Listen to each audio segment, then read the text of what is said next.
I had not been back there in years, but it was the last place left to look.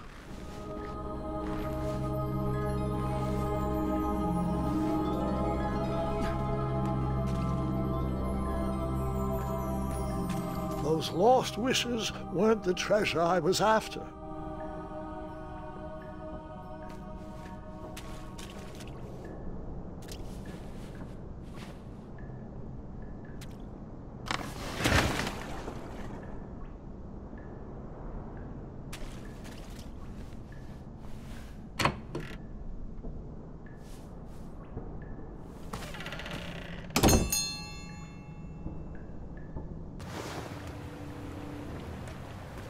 It was not exactly as I remembered it, but it wasn't all that different either.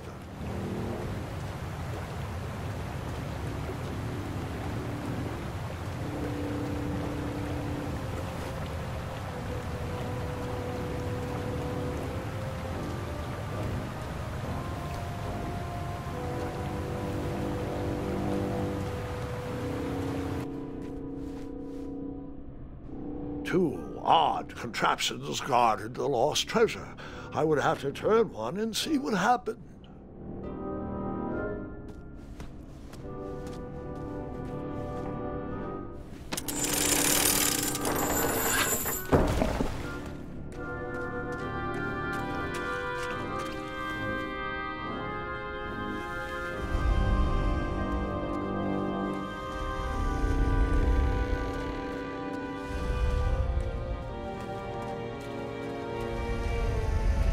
Even though the bed was very comfortable, this was no time to hide under the covers.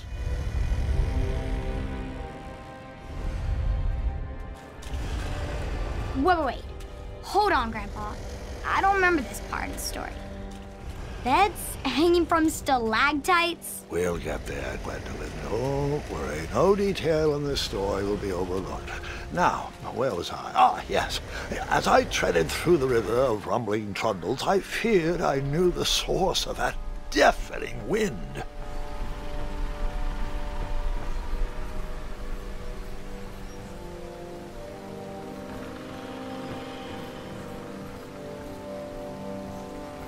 Nestled beneath a slumbering pile of teeth and claws was... Fabled mirror. Oh, so you remember this part of the story? Well, dragons are my favorite. Do you want to tell this part? Yes. King Edward sent me, the greatest knight in all of Daventry, on a quest to return his stolen mirror. A gigantic, hulking beast of a dragon was the last thing in my way to... My way to add a shinier hat to my collection.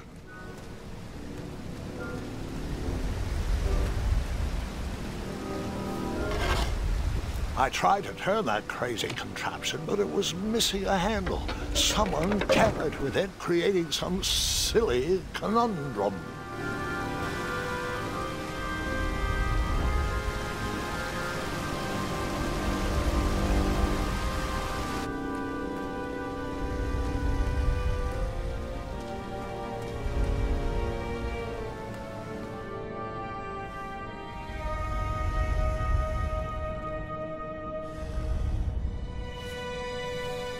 So, the missing handle was booby-trapped? What did you do? Well, I used my cleverness to outsmart the trap.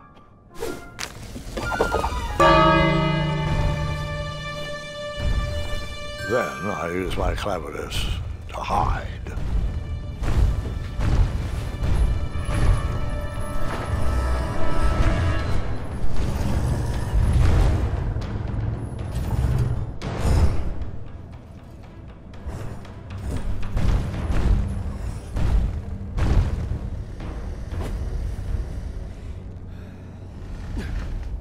Luckily, that half-blinded beast never noticed me in bed. A dragon's eye must be really hard to pierce with an arrow. At archery lessons, I can barely hit a hay bale. It is indeed a feat only for skilled archers. What did you use?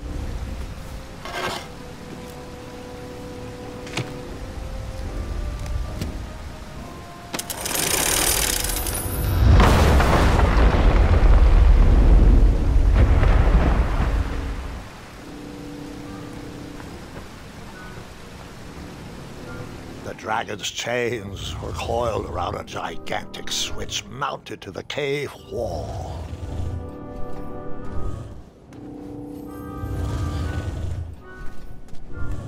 This cave seemed to be filled with failed adventures.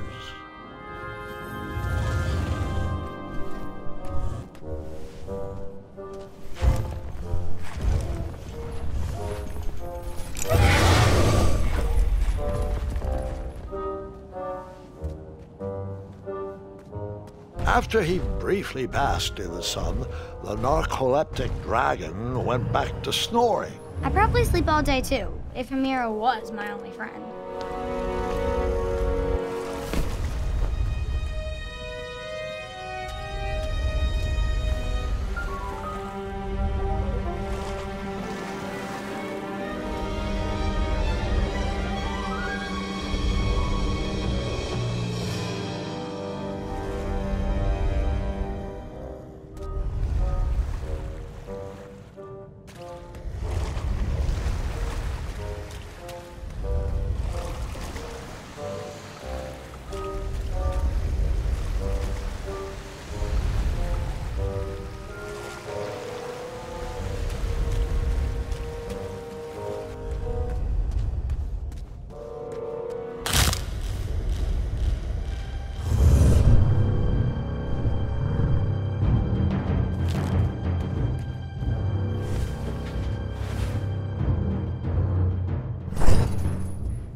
Whoever designed this trap thought they were pretty clever, but I would probably find a way to hit that unreachable switch.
The mirror called out to me.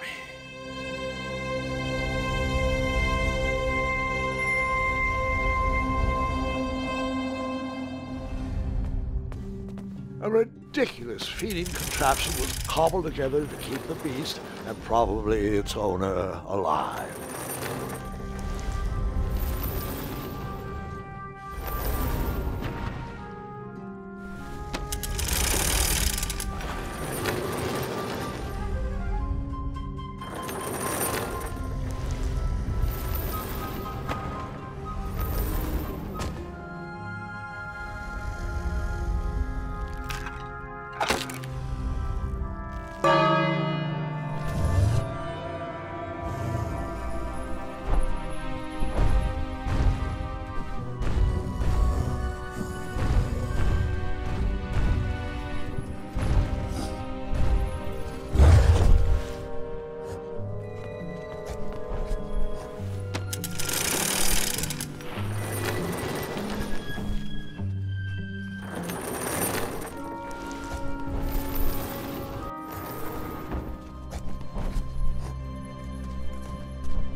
With the magic mirror safely in my possession, I dreamt of the Daventry I would be rewarded with, and the kingdom it could become.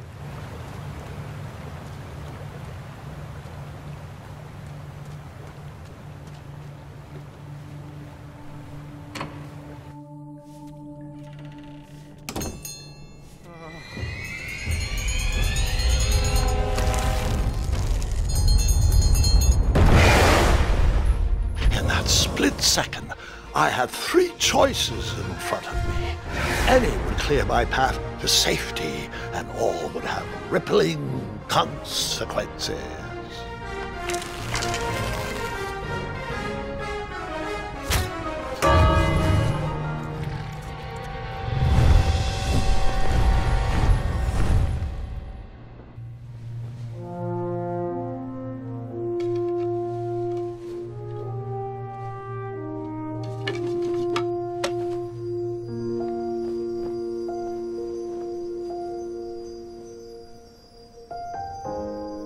My hands were shaking and my arms could barely grip the rope, but with the last of my strength, I climbed out of the well and headed back to the castle.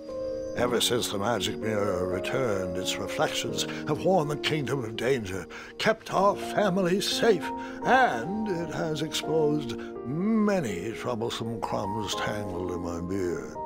Yeah. King Edward was so proud that you returned his lost treasure that he made you king. Everyone knows that part.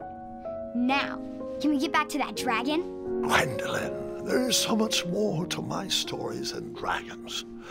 I hope this old cap will be remembered for far more than the action tattered across its brim, sewn into the seams of many hidden adventures. All right, let's get back to the dragon. Tell me everything. How did you know shooting the bell would distract him? Over the years, I realized that the dragon was not the despicable, hideous beast Daventry had made him out to be. He was just a caged animal that was very hungry. I, too, would be violently angry if I could only eat when my neglectful owner rang the bell. I know it was a sneaky trick, but I certainly wasn't going to set a dragon loose on the town or participate in any more abuse. You really thought that through, Grandpa. I would have tricked him, too. Back home, they call me Gwendolyn the Smarty Pants. You come from a long line of logically minded nobles, and one very clever dentist. All right, you two. Grandpa needs to rest. Gwendolyn, it's way past your bedtime.